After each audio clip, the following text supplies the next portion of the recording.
नमस्कार दोस्तों, स्वागत है आप सभी का हमारे न्यूज 20 टीवी पर। तो दोस्तों, मैं आज आपके लिए लाया हूं देश और दुनिया की 20 बड़ी खबरें। तो एक एक करके सभी खबरें आपको विस्तार से बताई जाएगी, वीडियो को अंत तक देखें। तो दोस्तों, आज की पहली खबर है बांग्लादेश से। फैक्ट्री में आग से 52 की मौत। आपको बता दूं कि दोस्तों, बांग्लादेश में 6 मंजिला फूड प्रोसेसिंग फैक्ट्री में आग लगी। जान बचाने के लिए लोग इमारत से नीचे कूदे। आपको बताते चलो कि दोस्तों, बांग्लादेश की राजधानी ढाका में गुरुवार को भीषण हादसा हो गया। यहाँ एक 6 मंजिला फैक्ट्री में आग लग गई। इस हादसे में 52 लोगों की मौत हो गई, करीब 30 लोग घायल है और कई अभी लापता है। जान बचाने के लिए कई लोग जलती इमारत से नीचे कूद गए। आग फैक्ट्री की ऊपरी मंजिलों पर लगी थी। अभी ये पता नहीं चल पाया है कि कितने लोग भीतर फंसे हुए हैं। वही दूसरी खबर दोस्तों, अफगानिस्तान से भाग रहा अमेरिका, अब रूस ने संभाला मोर्चा। वही भारत की भी पैनी नजर। आपको बताते चलो कि दोस्तों, अफगानिस्तान में अमेरिकी सैनिकों की वापसी के साथ ही एक बार फिर से देश में तालिबान और अफगान सेना के बीच खूनी जंग शुरू हो गई है। तालिबान और अफगान सैनिकों के बीच वार पलटवार शुरू हो गया है। इस गृह युद्ध को रोकने के लिए ईरान के बाद अब रूस ने भी अपने प्रयास तेज कर दिए हैं। अफगान सरकार और तालिबान का एक प्रतिनिधिमंडल मॉस्को पहुंचा है, जहां पर दोनों पक्षों के बीच बातचीत होगी। इस पूरे मामले में रोचक बात यह है कि एक दिन पहले ही भारतीय विदेश मंत्री एस जयशंकर भी रूस के दौरे पर गए हैं। वहीं चिराग पासवान की याचिका दिल्ली हाई कोर्ट में खारिज। स्पीकर के फैसले को दी गई थी चुनौती। पारस के लिए अब राहत भरी खबर है। आपको बताते चलो कि दोस्तों, पूर्व केंद्रीय मंत्री रामविलास पासवान के बेटे चिराग पासवान की याचिका दिल्ली हाई कोर्ट में खारिज हो गई है। कोर्ट ने कहा कि बिना मेरिट की याचिका है। चिराग की ओर से दायर याचिका में कहा था कि पार्टी विरोधी गतिविधियों और शीर्ष नेतृत्व को धोखा देने की वजह से राष्ट्रीय अध्यक्ष होने के नाते पशुपति कुमार पारस को पार्टी से निकाला जा चुका है। तीसरी लहर को थामने की तैयारी। पीएम मोदी ने दिया देश भर में 1500 ऑक्सीजन प्लांट्स लगाने का आदेश। आपको बताते चलो कि कोरोना की तीसरी लहर की आशंकाओं के बीच केंद्र सरकार ने तैयारियां तेज कर दी है। देश में मेडिकल ऑक्सीजन की उपलब्धता को लेकर पीएम नरेंद्र मोदी ने शुक्रवार को हाई लेवल मीटिंग की और 1500 ऑक्सीजन प्लांट लगाए जाने का आदेश दिया है। इन प्लांट्स को देखकर देश भर के अलग अलग हिस्सों में स्थापित किया जाएगा। पीएम मोदी ने इस मीटिंग में अधिकारियों से कहा कि वे सुनिश्चित करें कि ये जल्दी से जल्दी काम करना सुनिश्चित कर दे। इसके साथ ही मीटिंग में पीएम मोदी ने हॉस्पिटल स्टाफ को ऑक्सीजन प्लांट के संचालन और रख रखाव के लिए जरूरी ट्रेनिंग दिए जाने पर भी जोर दिया। वही दोस्तों, देश में यूनिफॉर्म सिविल कोड की जरूरत, केंद्र सरकार कदम उठाए, दिल्ली हाईकोर्ट ने कहा। आपको बताते चलो कि दिल्ली हाई कोर्ट ने 1 तलाक संबंधी मामले में निर्णय देते हुए समान नागरिकता संहिता का समर्थन किया है। दिल्ली हाई कोर्ट ने कहा कि सभी के लिए समान संहिता की जरूरत है। केंद्र सरकार को इस दिशा में जरूरी कदम उठाने चाहिए। वही तालिबान के उभार से रूस और चीन जैसी महाशक्तियां भी डरी। आतंकवाद का बढ़ सकता है खतरा।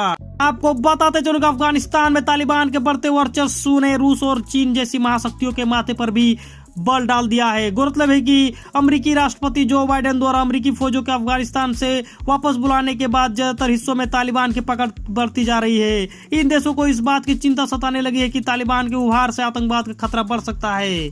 वही खबर कोविड-19 की। मसूरी का वायरल वीडियो दिखा। स्वास्थ्य मंत्रालय ने चेताया, यह कोरोना को खुली दावत, खत्म नहीं हुई तीसरी लहर। आपको बता चलो कि दोस्तों, कोरोना की दूसरी लहर अभी खत्म ही नहीं हुई है, लेकिन मसूरी, शिमला जैसे हिल स्टेशनों के मंजर डराने वाले हैं। सैलानी कोरोना से बचाव के नियमों की धज्जियां उड़ा रहे हैं। ना मास्क है, ना सोशल डिस्टेंसिंग। ऐसे लग रहा है जैसे कोरोना है ही नहीं। एक दिन पहले पीएम मोदी भी ऐसे दृश्यों पर चिंता जता चुके हैं। वही खबर लखीमपुर खीरी से दोस्तों, महिला प्रस्तावक से बदसलूकी मामले में सीएम योगी सख्त, 6 पुलिसकर्मी सस्पेंड। आपको बताते चलो कि लखीमपुर में महिला प्रस्तावक के साथ बदसलूकी का मामले में उत्तर प्रदेश के मुख्यमंत्री योगी आदित्यनाथ ने कड़ा रुख अपनाया है। सीएम योगी के आदेश पर 6 पुलिसकर्मी सस्पेंड किए गए। जिन्हें सस्पेंड किया गया है उनमें शिव मोहम्मदी, अभय प्रताप मल्ल, SHO Adarsh Kumar Singh, inspector Hanuman Prasad Yadav, SI Durvesh Gangwar, SI Ugrasen Singh. वही खबर बिहार से दोस्तों, उपेंद्र सिंह कुशवाहा से मिलने पहुंचे जेडीयू सांसद ललन सिंह। बिहार में बड़ा सियासी तापमान। आपको बताते चलो कि मोदी कैबिनेट के विस्तार के बाद आज राजधानी पटना में सियासी हलचल तेज।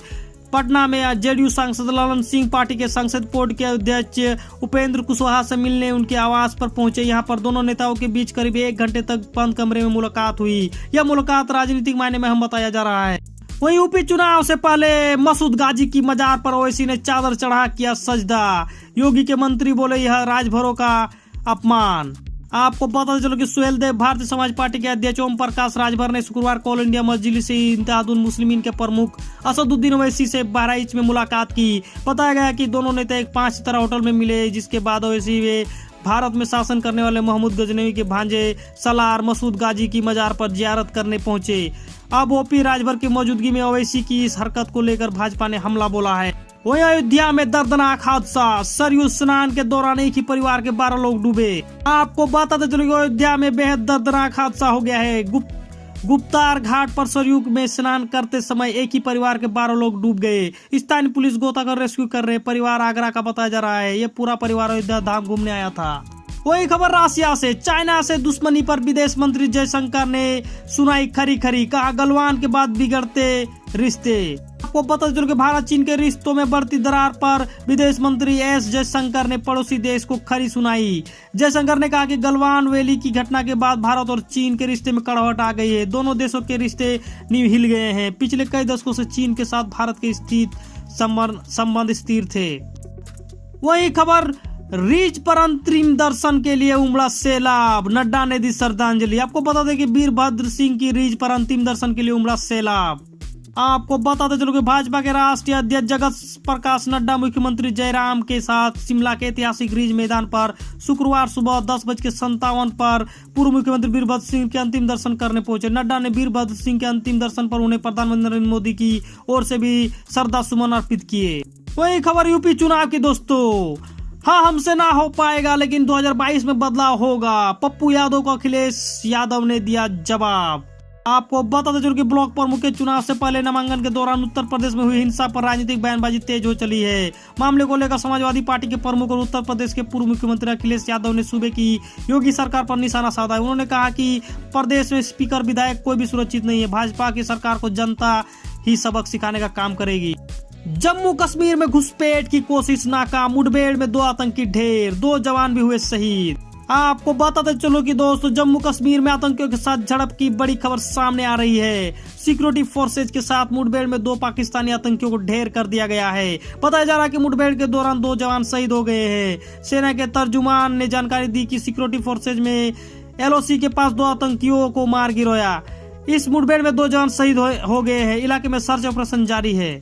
वही केंद्र मंत्री बनते ही ज्योतिरादित्य सिंधिया का फेसबुक पेज हुआ है, ग्वालियर में केस दर्ज। आपको बताते चलो कि बीजेपी नेता ज्योतिरादित्य सिंधिया के केंद्रीय मंत्री बनते ही उनका फेसबुक अकाउंट हैक कर लिया गया। घटना 7-8 जुलाई की बीच की है। पुलिस ने इस मामले में अज्ञात के खिलाफ केस दर्ज कर लिया है। वही ब्लॉक प्रमुख चुनाव, 825 सीटों पर हुआ नामांकन। 19 से अधिक जिलों में हिंसा बवाल, 292 सीटों पर बीजेपी की जीत तय। आपको पता चलो कि यूपी में गुरुवार को ब्लॉक प्रमुख चुनाव के लिए हुए नामांकन के दौरान जमकर बवाल हुआ। सीतापुर के कमालापुर में कसमंडा ब्लॉक के प्रत्याशियों के बीच गोलीबारी हुई और बम चले। वहीं अमराह, उन्नाव, बुलंदशहर, अयोध्या, संत कबीर नगर, मैनपुरी, कन्नौज, सिद्धार्थनगर, आजमगढ़, जौनपुर, गोरखपुर समेत कई जिलों में भी मारपीट और बवाल की घटनाएं सामने आई है। वही दुनिया का सबसे गहरा स्विमिंग पूल दोस्तों, पानी के अंदर अपार्टमेंट, रेस्तरां और दुकानें। दुबई के क्राउन प्रिंस ने वीडियो शेयर कर इनवाइट किया। आपको बताते चलो कि दुबई में दुनिया का सबसे गहरा स्विमिंग पूल बनाया गया है। इसकी गहराई 60.02 मीटर है। इसे गिनीज वर्ल्ड रिकॉर्ड में भी शामिल कर लिया गया है। दुबई के पास नादल सेबा इलाके में बनाए गए इस स्विमिंग पूल का नाम डीप डाइव दुबई रख गया है। इसके अंदर अपार्टमेंट, होटल और दुकानें भी है। वही बाल्टिक सागर में दिखी रूसी किलर परमाणु पनडुब्बी। पुतिन के गुस्से से घबराए अमेरिकी और ब्रिटेन। आपको पता चलो कि अमेरिका और ब्रिटेन के साथ बढ़ते तनाव के बीच राष्ट्रपति व्लादिमीर पुतिन ने रूसी नौसेना के किलर परमाणु पनडुब्बी को बाल्टिक सागर में तैनात कर दिया है। ऑस्कर 2 क्लास की परमाणु शक्ति से चलने वाली यह क्रूज मिसाइल पनडुब्बी अपने साथ कई महाविनाशक मिसाइलों को लेकर गश्त कर रही है। बताया गया कि इस इलाके में रूसी नौसेना की 2 परमाणु पनडुब्बियों को देखा गया है। इनमें से एक पनडुब्बी पर तो अब 16 सबमरीन लॉन्च बैलिस्टिक मिसाइलें लगी हुई है। जो एक साथ 96 ठिकानों पर परमाणु हमला कर सकता है। तो दोस्तों आज के लिए बस इतना ही। दोस्तों अगर हमारी वीडियो आपको पसंद आए तो वीडियो को लाइक करें, शेयर करें, सब्सक्राइब करें और दोस्तों इस तरह के डेली न्यूज अपडेट पाने के लिए बेल आइकन को दबाना ना भूलें। नमस्कार, आदाब, जय हिंद, जय भारत।